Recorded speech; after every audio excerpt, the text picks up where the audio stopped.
Hey everyone, welcome to biology eighties. बच्चों, NEET 2025 का registration करते हुए कुछ सेक्शंस है जहां पर बच्चे रुक जा रहे हैं, उन्हें समझ नहीं आ रहा है कि यहाँ पर हमें क्या फिल करना चाहिए, क्या डॉक्यूमेंट अपलोड करना चाहिए। तो उन सभी क्वेरीज को ही कंसिडर करते हुए मैं आज की वीडियो अपलोड कर रही हूँ। वो पर्टिकुलर सेक्शंस जहाँ पर बच्चे सबसे ज़्यादा दिक्कत फेस कर रहे हैं, उन पर्टिकुलर सेक्शंस के बारे में आज के वीडियो में मैं आप लोगों को बताने वाली हूँ। नीट 2025 रजिस्ट्रेशन प्रोसेस शुरू करने से पहले आप सभी को पता होना चाहिए कि कौन कौन से डॉक्यूमेंट्स मेरे पास तैयार होने चाहिए for completing the process of NEET 2025 registration. दूसरा, आप सभी को पता होना चाहिए कि आप लोगों का एग्जामिनेशन कोड क्या होना चाहिए। और तीसरा, अगर आप लोगों को जानना है कि फॉर्म फिलिंग प्रोसेस क्या है, तो इन सभी से रिलेटेड मैंने अपने यूट्यूब चैनल पर ऑलरेडी वीडियो अपलोड कर दी है। चाहे आपको documents required for NEET 2025 registration जानना है, चाहे आपको अपना एग्जामिनेशन कोड जानना है, या फिर आपको जानना है कि स्टेप बाय स्टेप कैसे मुझे नीट 2025 का रजिस्ट्रेशन फॉर्म फिल करना है, आप मेरी ये तीनों वीडियोस एक बार देख सकते हैं। बच्चों, जब ये तीनों वीडियोस देख लें, फिर आप लोग नीट 2025 की रजिस्ट्रेशन प्रोसेस शुरू कर सकते हैं। अब ये 5 सेक्शंस है जहां पर बच्चे रजिस्ट्रेशन के दौरान रुक जा रहे हैं। हर एक सेक्शन को लेकर जितने भी डाउट्स मुझे मेरी यूट्यूब वीडियो के कमेंट सेक्शन में मिले हैं, उन सभी डाउट्स को कंसीडर करते हुए मैं आप लोगों को बताने वाली हूं कि हर किसी का आप लोगों का क्या सोल्यूशन होना चाहिए। सबसे पहले हम बात करते हैं गैप सर्टिफिकेट की। जो 12th अपीयरिंग स्टूडेंट्स है, जो कि इस साल क्लास 12 बोर्ड के साथ साथ नीट का भी पेपर दे रहे हैं, उन सभी बच्चों को गैप सर्टिफिकेट की जरूरत नहीं पड़ती।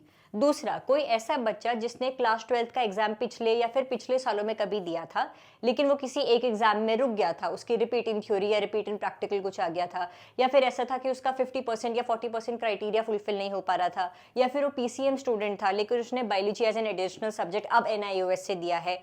अगर आप लोग क्लास 12 का एग्जाम इस साल दे रहे हो, चाहे सारे सब्जेक्ट का पेपर दे रहे हो या फिर किसी एक सब्जेक्ट में अपियर हो रहे हो, अगर इस साल 2025 में आप लोग क्लास 12 का एग्जाम दे रहे हो और उसके साथ साथ नीट का पेपर भी दे रहे हो, तो आप लोग फ्रेशर स्टूडेंट में कंसिडर किए जाओगे। आप लोगों को गैप सर्टिफिकेट की जरूरत नहीं है।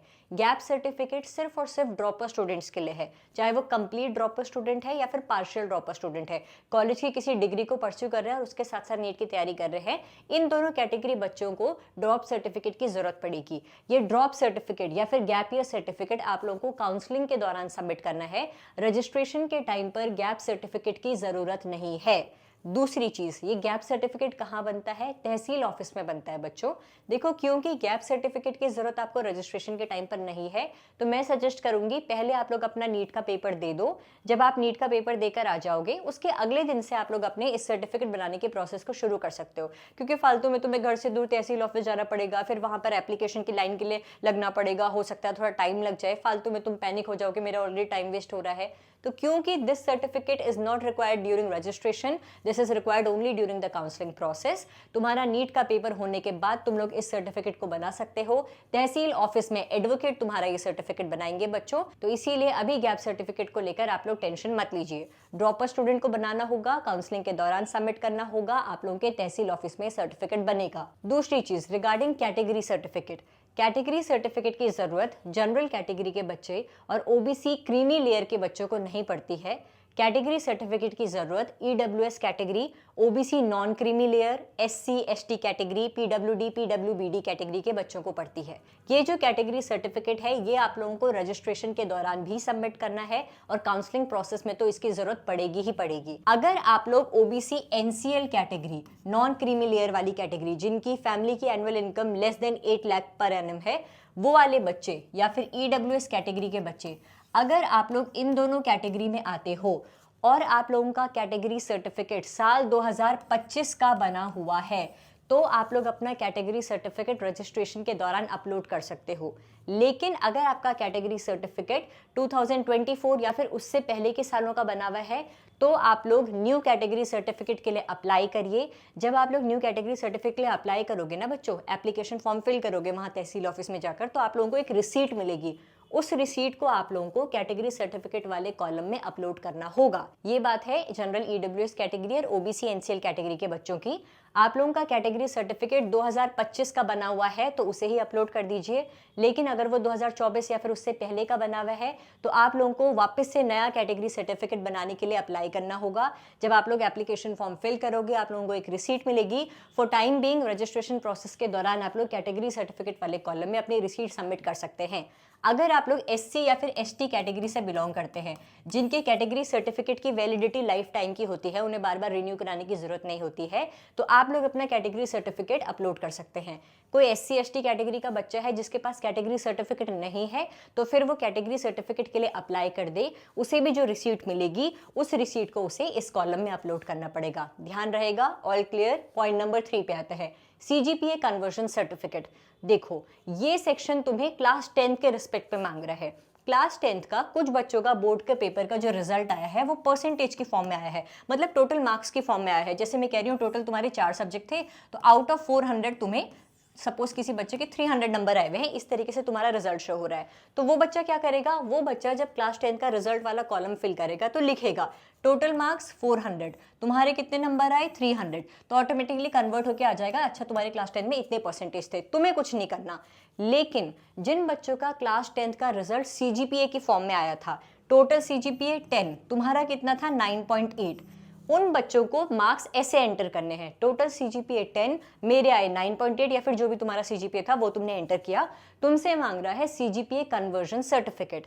इस CGPA कन्वर्जन सर्टिफिकेट के लिए या तो आप लोग अपने स्कूल में जाओ, तुम्हारे स्कूल वाले तुम्हें CGPA कन्वर्जन सर्टिफिकेट दे देंगे, या फिर तुम लोग क्या करो मेरे बच्चे, अपने क्लास 10 की मार्कशीट जहां पर कन्वर्जन रेशियो दिया हुआ है उसको अपलोड कर दो, क्लास 10 की मार्कशीट को अपलोड कर दो। जैसे कि मैं आप लोगों को शो करवा रही हूँ, ये क्लास 10 की मार्कशीट है।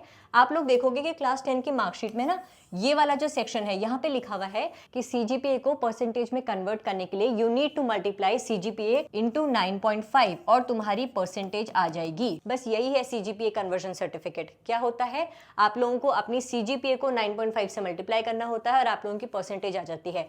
अगर तुम्हारे क्लास 10 के रिपोर्ट कार्ड में ये कन्वर्जन लिखा हुआ है कि मल्टीप्लाई योर CGPA इंटू 9.5 तो आपकी परसेंटेज आ जाएगी। अगर ये स्टेटमेंट लिखा हुआ है तो वही आपका सर्टिफिकेट है। You can upload your class 10 की मार्कशीट जहां पर ये चीज लिखी हुई होगी as your CGPA conversion certificate. CBSE board में तो फ्रंट पेज में ये चीज दी हुई है तो आप लोग एज इट इज अपलोड करो। कुछ स्टेट बोर्ड में ये चीज बैक साइड दी हुई है तो बैक साइड को अपलोड कर दो अपनी क्लास 10 की मार्कशीट का बैक साइड जहां पर तुम्हारा ये कन्वर्जन रेशियो लिखा हुआ है। ठीक है जी। एड्रेस प्रूफ की बात करते हैं। 2 टाइप के एड्रेस हैं, present address and permanent address. Permanent address में आप लोग अपना आधार कार्ड, पासपोर्ट, ड्राइविंग लाइसेंस या फिर डोमिसाइल अपलोड कर सकते हो जहां पर आपका नाम और आपका परमानेंट एड्रेस मेंशन्ड हो। प्रेजेंट एड्रेस क्या होता है बच्चे, देखो ध्यान रखना, तुम लोगों का जो सिटी प्रेफरेंस होगी ना, तुम लोगों का जो एग्जामिनेशन सेंटर आएगा वो 2 एड्रेस में से किसी एक एड्रेस में आ सकता है, या तो प्रेजेंट एड्रेस में और या फिर परमानेंट एड्रेस में। फॉर एग्जाम्पल, मैं देहरादून की रहने वाली हूँ, मैंने अपने परमानेंट एड्रेस में डाल दिया देहरादून का एड्रेस, लेकिन मैं कोटा से कोचिंग कर रही हूँ और मैं चाहती हूँ कि मैं नीट का पेपर कोटा से ही दूं, तो मैं अपने प्रेजेंट एड्रेस में कोटा का एड्रेस डालूंगी।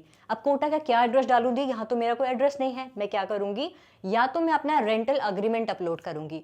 आप किसी के यहाँ तो रेंट पर रह रहे होंगे ना, PG में रह रहे होंगे, आप लोगों को तहसील ऑफिस में जाना है, एक रेंटल अग्रीमेंट बनाना है जिसके आप रेंट पे रह रहे हो, उनके साइन करवाने हैं, खुद के साइन करवाने हैं, वो तुम्हारा रेंटल अग्रीमेंट तुम्हारे प्रेजेंट एड्रेस का काम करेगा, उसे तुम्हें अपलोड कर देना है। अगर तुम किसी के यहाँ रेंट पर नहीं रह रहे हो, कोचिंग के हॉस्टल में रह रहे हो, तो तुम्हारा कोचिंग इंस्टीट्यूट का ID कार्ड होगा ना बच्चे, उसमें भी तो मेंशन रहता है कि ये बच्चा इस कोचिंग से पढ़ रहा है, इस कोचिंग से पढ़ रहा है मतलब ये कोचिंग इस सिटी में है तो यहीं तो रह रहा होगा, तो तुम अपना कोचिंग का ID कार्ड भी यूज कर सकते हो एज योर प्रेजेंट एड्रेस। ये चीज तभी करना जब तुम लोग अपने प्रेजेंट एड्रेस में अपना नीट का पेपर देना चाह रहे हो। जैसे कि मैं देहरादून की हूँ, मैं कोटा से कोचिंग कर रही हूँ, तो अगर मैं कोटा से ही नीट का पेपर देना चाह रही हूँ तो मैं प्रेजेंट एड्रेस में अपना कोचिंग का ID कार्ड सबमिट कर दूंगी या फिर रेंटल अग्रीमेंट सबमिट कर दूंगी। लेकिन अगर मैं देहरादून से ही नीट का पेपर देना चाह रही हूँ तो मैं अपने प्रेजेंट एड्रेस में भी देहरादून वाला एड्रेस ही डाल सकती हूँ, क्योंकि मैं चाहती हूँ कि मेरी एग्जामिनेशन सिटी जो आए वो देहरादून या फिर देहरादून के आसपास के शहर में ही आए। ध्यान रहेगा, आप लोगों की जो एग्जामिनेशन सिटी आएगी या तो प्रेजेंट एड्रेस में से कोई एक सिटी में आएगी या फिर परमानेंट एड्रेस के आसपास की सिटी या फिर वो वाली सिटी आएगी। अगर तुम लोग अपने परमानेंट एड्रेस में ही पेपर देना चाह रहे हो तो प्रेजेंट और परमानेंट एड्रेस दोनों सेम एंटर कर दो। अगर तुम लोग प्रेजेंट एड्रेस में पेपर देना चाह रहे हो तो प्रेजेंट एड्रेस में जहां से कोचिंग कर रहे हो वहां का ID कार्ड सबमिट कर दो या फिर रेंटल अग्रीमेंट आप लोगों को सबमिट करना पड़ेगा। लास्ट चीज, डॉक्यूमेंट जब तुम अपलोड कर रहे हो तो फाइल के नाम को रीनेम तुम्हें करना है, कुछ इस तरीके से तुम्हें रीनेम करना है। जैसे कि मेरा नाम तुम देख रहे होंगे RE_photo.jpg लिखा रहा है, ये RE क्या है, जिस भी बच्चे का जो भी नाम है, जैसे मेरा नाम रेणुका है बच्चों, RENUKA, तो जो मेरे नाम के पहले 2 इनिशियल्स हैं उस नाम से आपको फाइल को रीनेम करना है। इसीलिए मेरी फोटो के आगे लिखाया है RE_RE में रेणुका का RE ले लिया है। सपोज तुम्हारा नाम रमेश है तो RA_ आएगा, सुरेश है SU_photo.jpg ऐसे लिखा हुआ आएगा। जो भी तुम्हें नाम शो हो रहा है फाइल का, उसी नाम से अपने फाइल के नाम को एडिट करो, सेम वैसे ही एडिट करो और फिर अपलोड कर दो, तुम्हारा डॉक्यूमेंट अपलोड हो जाएगा। आई होप अब इसको लेकर कोई भी डाउट नहीं रहेगा। इन केस अभी भी मन में कोई सवाल आ रहा है तो प्लीज इस वीडियो के कमेंट सेक्शन में पूछिए। मेरी पूरी कोशिश रहेगी कि रजिस्ट्रेशन प्रोसेस रिगार्डिंग तुम्हारे मन में कोई भी अगर क्वेरी है तो मैं उसको जल्द से जल्द रिजॉल्व कर सकूं। Documents required for NEET 2025 registration and examination code के रिगार्डिंग मैंने ऑलरेडी वीडियो अपलोड कर दी है। नीट 2025 का रजिस्ट्रेशन फॉर्म कैसे फिल करना है उसकी भी वीडियो अपलोड कर दी है। मेरी ये वीडियोस भी एक बार जरूर चेक कर लीजिएगा। Thank you so much for watching this video and stay tuned for upcoming videos. Thank you.